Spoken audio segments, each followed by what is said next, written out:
co-founders of Silta Finance. And I've got a couple of my colleagues here with me. I have Carlos and Rob. And if you have any difficult questions at the end of the presentation today, we direct them to them. They're the smart guys. All right. Today's talk is going to be a little bit different than your usual tech talk. What we're going to do is we're not going to get under the hood of our product. We will talk about our product, but more what I wanted to do is I wanted to take you first on a safari, and then I wanted to talk about beer a little bit. Then I want to talk about some lawyers and maybe a farm, some more beer, and then Silta. So, shall we go? All right, here you go. What is that? I'll buy you a beer if you can tell me. I'll buy you one of the free beers at the stand over there. That's a good guess. Good guess. This is a binturong from Malaysia. And I've got it up there because I've been bitten by one. They bite. This thing's about a little meter, 1.2 meters long. They have a prehensile tail. They've got claws. They are a primitive form of carnivore, lives up in the trees. All right? And they bite. I've been bitten by one of those as well. It's a kit fox, and it hurt. I've been bitten by one of those. And one of these guys, I don't like them at all. Oh yeah, I've been bitten by one of these. Been bitten by one of these. Been bitten by one of these. This one though, this hurt the most. I was taking it out of a mist net. It got a hold of this thumb right here, and it hung on for like 3 minutes going, and it literally was suspended from my thumb. I told you I'm going to tell you some stories, right? We are on a safari. It was suspended from the thumb, and we had to take a pocket knife to open its nut-cracking jaws open to get my thumb out. I still have the mark right there on the thumb. Okay. Now, I was almost bitten by this guy, an American beaver. Just missed. This one almost got my face while holding it. This one also almost got my face. Yeah, this one came very close. It got my friend instead of me. And I put one of these in a container wrong and nearly got my hand taken off trying to get it out of a container in front of a group of people. All right, now bites are not the only indignities I've suffered in my career. I've been messed on by all kinds of animals. They pee powder, and I've been completely sprayed. Been wet on by one of these. Been wet on by one of these. And been exploded on by one of these. Been definitely messed on by one of these. Been spit on by one of these. This one left a smell that wouldn't wash off my hands. But the winner, the all-time winner, is this guy. There I am in front of a group of 6th graders. I go to get him out of the box, and next thing you know it, it's flailing around, and there's stuff coming all over the place, and the whole group of kids are screaming, "What's that smell? What's that smell?" And I'm like erping in front of a group of people because this is an armadillo, a North American armadillo. It's an insectivore. It has a very short digestive tract. And when it eats insects and they come out the other end, it is the worst smell in the world. All right. So I guess you can see that I've done something with animals in the past. What do you think is the most dangerous animal I've ever faced? Don't be bashful. Bitten or not bitten? Not bitten. Actually, this animal has bitten me. It has messed on me. I'll give you a hint. I carry generally $1 million liability insurance for when I deal with this animal at any one time. I kid you not, I have. Grizzly. No, the legal client. Okay, so at Silta, I guess you call me chief legal officer. I'm the legal guy. I'm not supposed to admit it because tech people turn their brains off the moment they bring a lawyer into the room. They're like, I'm not talking to these guys. But let's continue. Okay, there is one animal, though, in my career I've avoided the most. This guy. I just don't deal with primates. You get really nasty diseases from primates. So at least I thought they were nasty until we had COVID-19. Okay, so there's young Stanley Boots. I used to work at the Bronx Zoo, and I guess you can guess I talked to people about animals. I was an environmental educator with a head full of ideas. I was going to go change the world. I was going to create my own environmental organization, change the way we teach, involve technology. And I was totally in love at that time with the dot-com stuff that was going on. I thought, oh man, the world's going to change. And I got this great idea. I'm going to create first a website that will take all the stuff that Peterson guides, the field guides that I used to carry around, take all of that stuff, and we're going to put it into a computer. And then we're going to be able to go out in the field, and we can identify any plant or animal out there.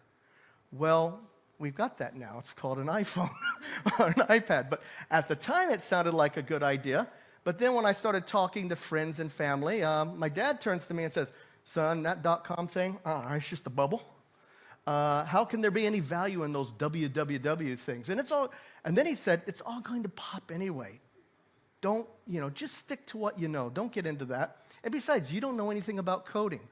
I had no idea at the time that by not knowing coding, if I had gone into the .com, maybe I could have done something really cool.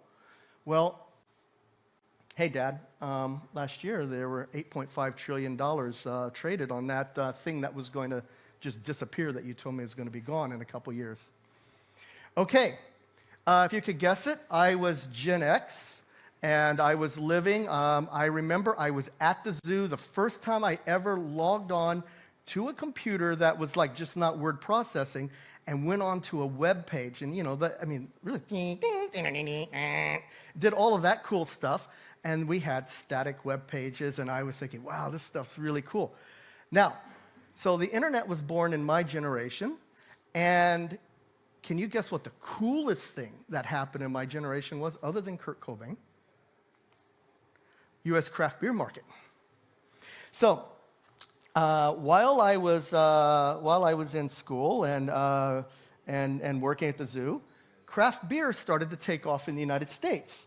And it went from just like 45 breweries when I finished school, 45 jumped to 91. And then next thing you know, during my generation, it went up to 1,700, 1,800 breweries in the United States. And we set the table for it to take off with the millennials. So craft beer was also born during this time. And there's a reason I'm going to talk a lot about beer if I don't talk about animals. I'll talk about Web3 too, I promise, okay? Because I think that's why we're all here. So anyway, as I said, I was working in a zoo. And I wanted to progress my career. I wanted to do something to change the world. My folks convinced me, my family convinced me, don't do that web, that .com thing. That ain't right. And instead, they said, you need to progress your career. Well, I learned a dark, dirty secret working in the zoo. Unless you had a PhD, no one took you seriously.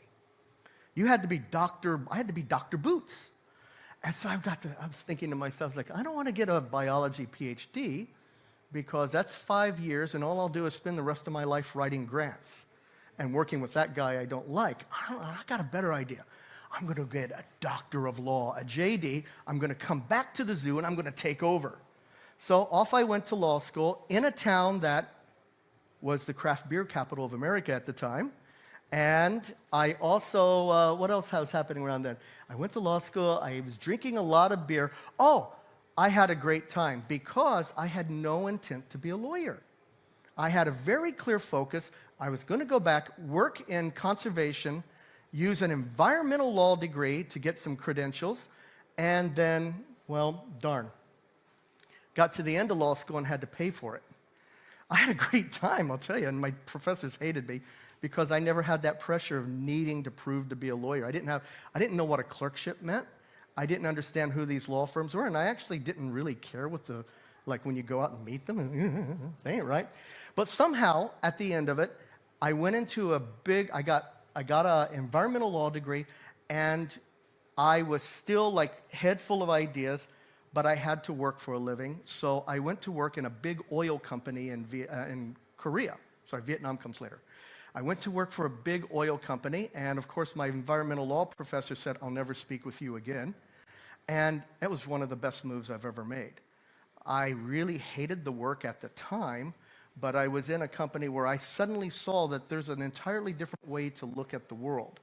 A business-driven way. And what this did is it gave me a chance to do my first wind power deal. We were buying a wind power project, this company.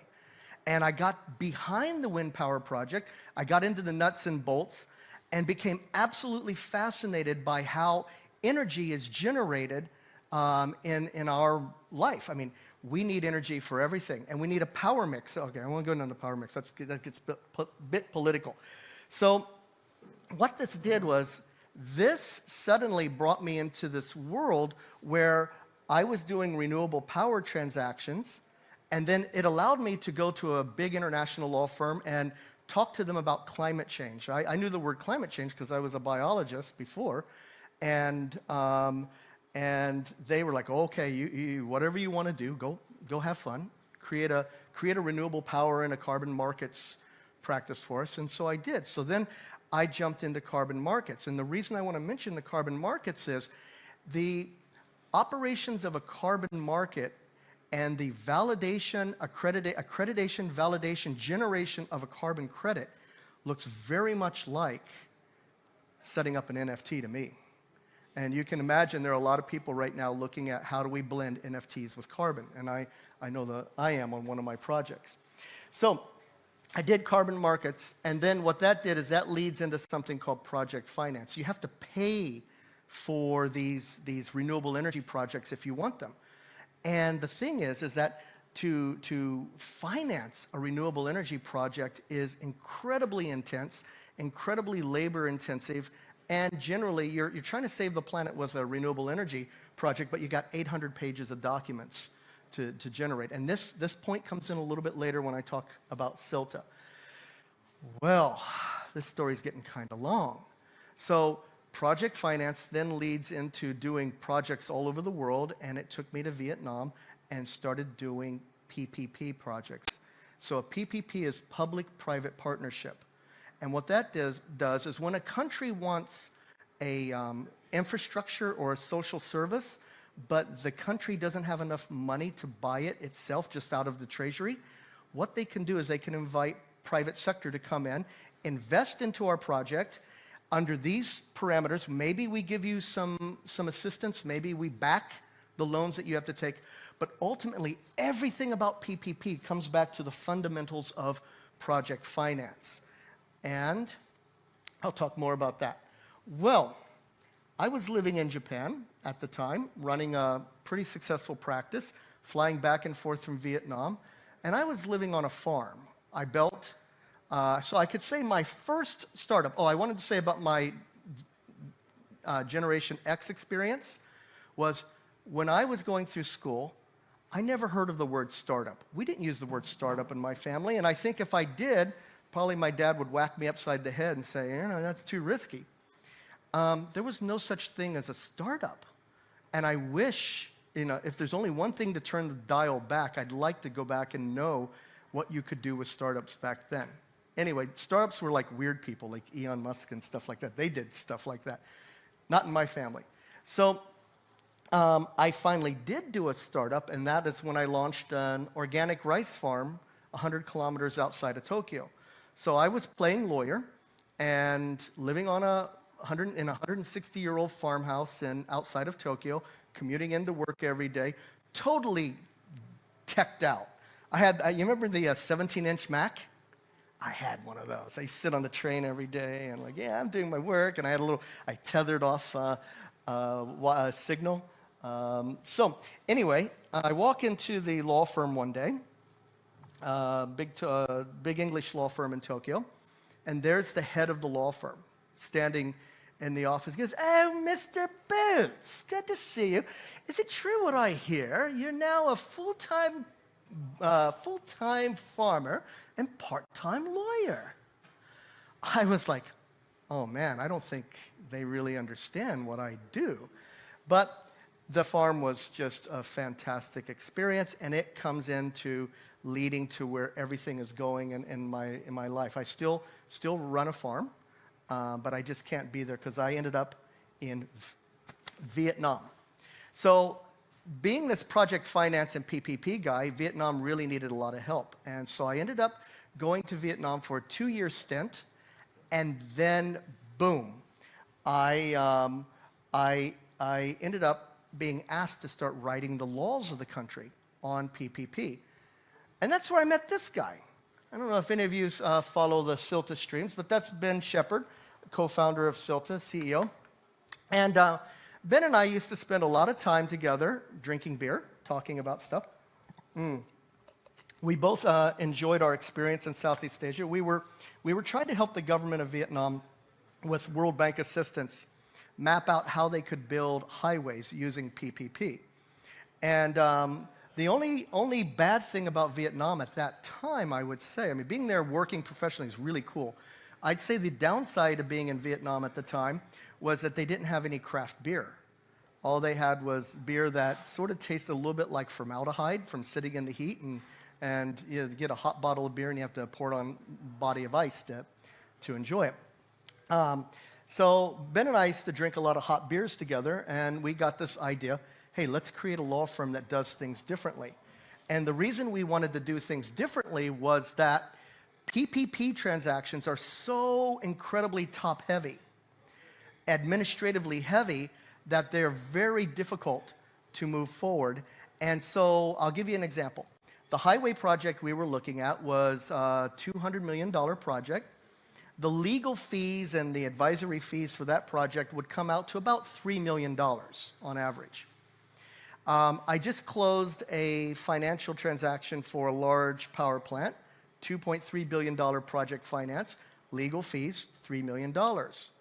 If you then wanted to go down and do a small project, $100,000, the legal fees would be, under PPP, $3 million. It just doesn't work. The economics don't work. So Ben and I came out with this idea called PPP Lite. We thought of a mechanism by which projects could be put into a bit of a cookie-cutter process that would run very, very smoothly. There was no technology for this at the time. Run very, very smoothly, and then be able to knock out so many projects in a year, we could get the transaction cost down, and you could do $100,000 deals. And things that are important to us. Small-scale electrification of a village in Vietnam or in Philippines. Converting to small-scale solar instead of diesel generated on an island. Things that we thought would be important. So we presented our ideas to Asian Development Bank and World Bank at the time. And they said, lovely concept, guys. We'll put it into the system. I think that was 2013. We're still waiting for an answer. Remember I said the number one problem in Vietnam was that there wasn't any really great craft beer. So in 2017 and 2016, at my law firm, in my basement, I built a brewery, a small brewery. Started making beer. I had made beer on my farm in Japan. So that goes back to the farm. So I used to make beer on my farm in Japan, get my friends there, cook up some barbecue, get them drinking, and feel good about myself. Well, 2017, I said, this little brewery was kicking away from the end of 2016.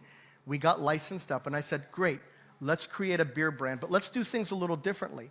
Let's make the core function of this beer company not necessarily the product. Product is what? We wanted to go to the why of the problem, and so we said, we're going to do environmental social outreach as our core value in the company. And we did, and we called it Impact Brewing. And we launched in 2017. By 2019, we had built Asia's first zero-waste brewery where there's nothing leaves my brewery. We get the inputs, we make the beer, all the wastewater, waste liquid is either converted into new products like chili sauce.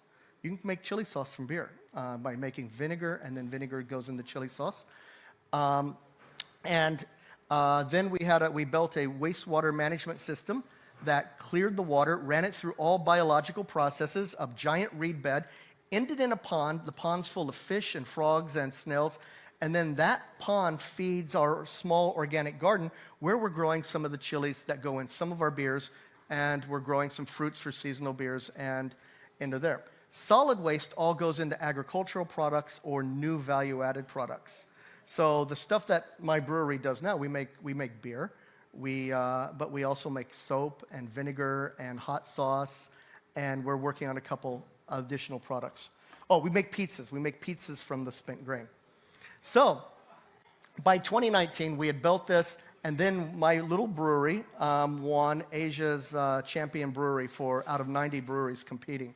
We cleaned up in a bunch of awards. So we make good beer too. That's, the what was not the driver, the why was the driver, and it's been really great for the business. That's also very important leading to this guy again. Remember this guy? Yeah, he pops up again. At the end of 2020, Ben gives me a call and says, hey, Stanley, I'm in this, I'm doing this Web3 stuff. And I said, yeah, Ben, because whenever I talk to you, I can't understand a single thing you're saying. You talk funny. That ain't right. And he says, look, Stanley, I figured it out. There is a way that we can reactivate this idea of PPP Lite.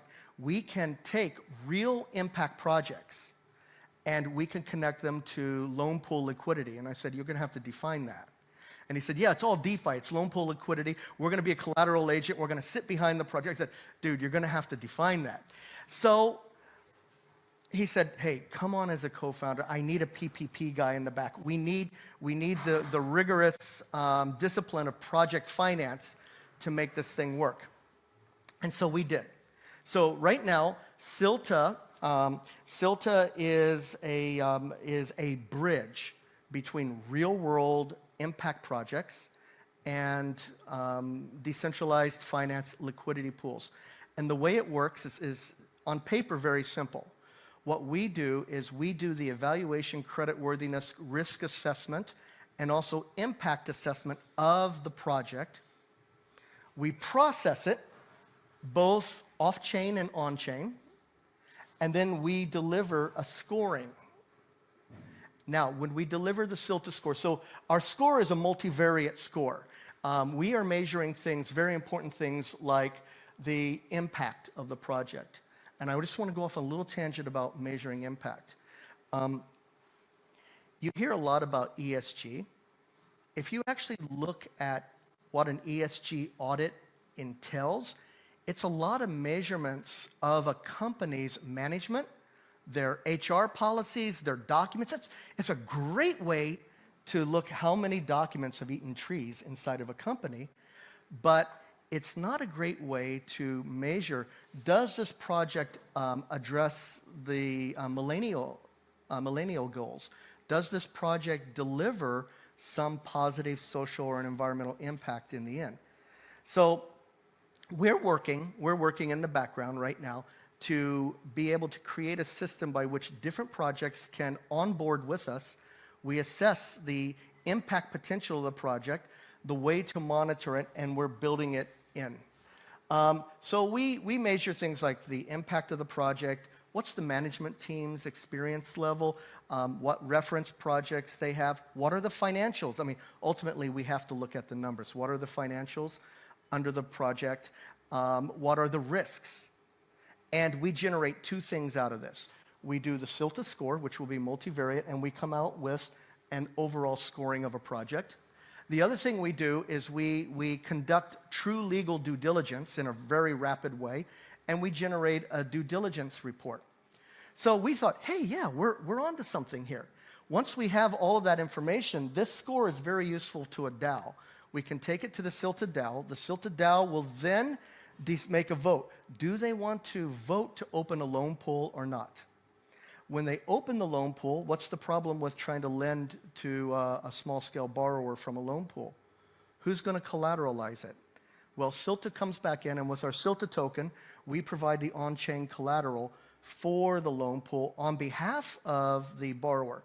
Now, you're thinking, well, that's kind of stupid. Why would you take all the borrower risk?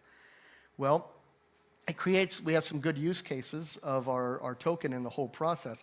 But what we're able to do by assuming some of that risk is we create the lender-borrower legal relationship that you can't do in a decentralized world. So think about a loan pool. You got 100 people or 1,000 people as loan pool participants, investors, trying to lend to a small project in Philippines. Who's going to ensure that the loan pool is going to get repaid? So we've been working on that. And then our scoring system has led us to some insights. And one of the biggest insights that we had was that our scoring system make sure I'm, oh, God, I am on time. Our scoring system is valuable. We've now created a form of on-chain data for the borrower. And so we were feeling pretty chuffed. Okay, we got this thing. And then we came up with an even better concept. Why don't we take the on-chain scoring that we've just done and the off-chain scoring, the due diligence, and we create a Silta NFT. So then our Silta NFT has taken a picture, an authenticated picture of a project, measured its creditworthiness, measured its risk, and also acts as the key to unlock the legal due diligence reports. Now a borrower who goes not only to loan pools, they can take this information and they can go to third-party lenders, traditional banks, or they can go to impact investment houses, or they can go to potential other investors and say, look, I have a Silta score. I've been validated. And with my validation, I can now show you that I'm able to undertake projects. Well, it gets better. We started sitting around thinking, hey, hold on a second. What happens as the project moves along? There's going to be additional good data coming off of that project. The simplest data is the on-chain data being you've got payments. The borrower has borrowed from a loan pool and is servicing the loan pool payments. That's all recorded in the ledgers. We can take that data, goes through an article, and where's our payment? Right there. We're able to start adjusting the payment score through this idea of a dynamic NFT. Part of the thing that led us to dynamic NFTs was just a really nice article that we read of taking an NFT that you can change his outfit based on the weather. So, for example, all the weather reports are online, right? Oracle can be reading an online weather report for Barcelona and say, oh, today it's raining, and your little NFT picture now has a jacket on because it's all pre-programmed. Or your NFT now is wearing that awesome t-shirt and a pair of shorts, okay, and is going around barefoot on a hot day. Fantastic. We said, hey, if you can do that, there's no reason why our Silta scoring cannot start to adjust. So now we can actually see this with time adjust upwards or downwards based. Now, also what we're working out now, to be perfectly honest, is the off-chain stuff that can't run through oracles. How can we bring that on-chain? And I can't tell you anymore. It's top secret, and our competitors would steal the idea from us. All right, so this is how I started to fall into Web3, but then we got to come back to beer. At the same time that I was learning to talk like my friend Ben, I was also saying to my brewery, hey, we need to go a step further than we've ever gone. We need to bring our brewery into the metaverse. And the first step there is we're going to mint some NFTs. Now, we're not going to mint NFTs of like the Drunken Ape gang. Instead, we're going to do something really cool. We're going to create NFTs that can leave the NFT marketplace and end up in video games, because I want video games having my beer bottles in the game. So what we did was we launched the Infinity 99 series. We based it on the song, 99 bottles of beer on the wall, 99 bottles of beer, take one down, pass it around, 98 bottles of beer on the wall. So we minted, we prepared 99 individual digital bottles. Each one is a digital bottle. This is not a real bottle. This is our digital bottle. This is bottle number 1, which contains all the labels from the previous 99. Each bottle is its own unique artwork. And we went one step further. We said, okay, what's the utility of a beer you can't drink? Because when you start talking to people, and when I talk to other brewers, well, you can't drink it. Why would you want to make an NFT? I was like, no, you don't get it. The NFT has so much functionality. Let me show you. So we brewed a very complex beer with 4 different beers, blended, and it was designed to be cellared. So what we've got is we have 99 NFTs, or 99 digital beers, but in the physical world, we have a cellar with 99 reverse avatars. So the NFT purchaser can then can purchase our NFT, and they can get access to the reverse avatars. Only one of it in the entire world for each bottle. And we took the recipe, the really super complex recipe, burned it. So we created rarity in that. All right, so here's the way it worked out. Now I'm fully into like Web3. I'm getting deeper. I'm learning to talk better, which is really nice. And I live with a developer. If anyone wants to see some show and tell later, I can show you what we're working on in a background project. We've moved beyond NFTs into something much deeper. And I'm working with my son, my 21-year-old son. And he says to me over dinner the other day, "Hey, Papa, can we please stop talking NFTs?" Thank you very much. If you have any questions, happy to answer. Yeah.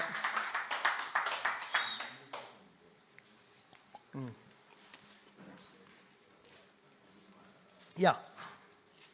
So are these collateralized loans? And I don't understand why, if the collateral is, like if you take out 50% loan to value or something, Sure. why not just give directly that money?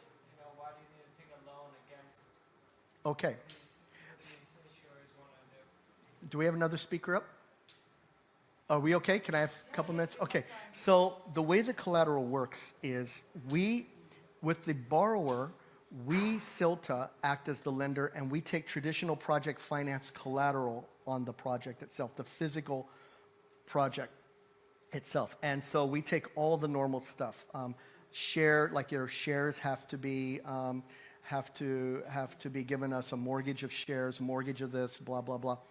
Borrower's going to have to enter all the normal project finance agreements, but they don't need to have 3 years of negotiation on it. It's non-negotiable.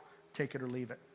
Now, the loan pool's been open, but the loan pool needs to be collateralized with something of value. So that's where Silta comes in. We lay our tokens on top of the loan pool as the collateral. All right? Now, you're thinking, well, that's a heck of a risk. Why would you do that? The scoring process is therefore super important. We have to score projects with the highest possibility of success. Now, statistically, project finance transactions, the ones that we're targeting, have a default rate of less than 5% over a 10-year period of time.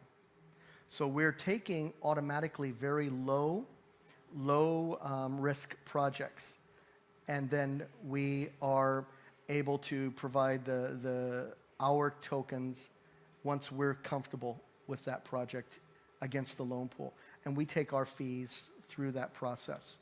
Also, it increases the use case. There are several parts of our model that increase the use case of the token.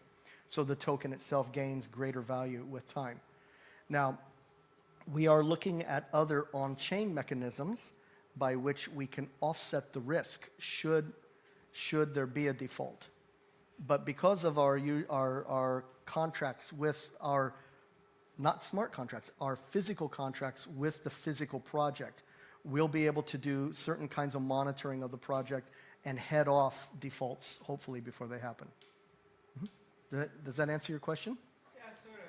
But I'm kind of curious, sorry, thank you. I'm kind of curious what the loan to value ratio is. If you provide $100,000 of Silta tokens, what kind of loan can this company take out? And how much risk is the company or charity if the price of Silta, I have no idea, but goes from $1 to 50 cents? Sure. So now that collateral that you guys have provided is worth $50,000 instead of $100,000. Yeah. Okay. In that case, there is a certain amount of risk on the project itself to ensure that. Okay, the project is actually borrowing stable coins from the loan pools. Okay, so the upswing, downswing will be a bit less on the project. We are looking at a stable coin solution as well, so that our valuation of our token doesn't go up and down all over the place. We will have to have a Silta treasury, a fairly robust Silta treasury, to be able to move that needle back and forth a little bit should there be some volatility in the market. we don't think our coin is a speculation coin. It's a utility. It's providing utility. How much is the collateralization? The collateralization, we're pretty much going to have to collateralize all of the value of a project against the loan, and we'll have a limitation. They won't be able to lend, borrow, for example, more than 80% of a project value. That's pretty typical in project finance. They can leverage quite well, but we'll have that. We are looking at insurance products, and we're also looking at some of the traditional things like in a project finance, during the highest risk periods, you will require a borrower to go to banks and get letters of credit, or we call it credit enhancement tools. We are looking at other ways to do credit enhancement tools via blockchain, on-chain, so that it actually saves the buyer money at the end of the day, instead of going and talking to a bank. Because that can be 0.3%, or it could be 5% or 10% of a loan. It'd be incredible. We take them out of that and do that. Yeah. Yeah, that's good. I'd love to talk to you a little bit more. Okay, Yeah, good. that's great. All right, everybody, thanks. I know this was a little bit of an atypical presentation, but thanks for listening and sharing. Appreciate it. Thank you. Thank you.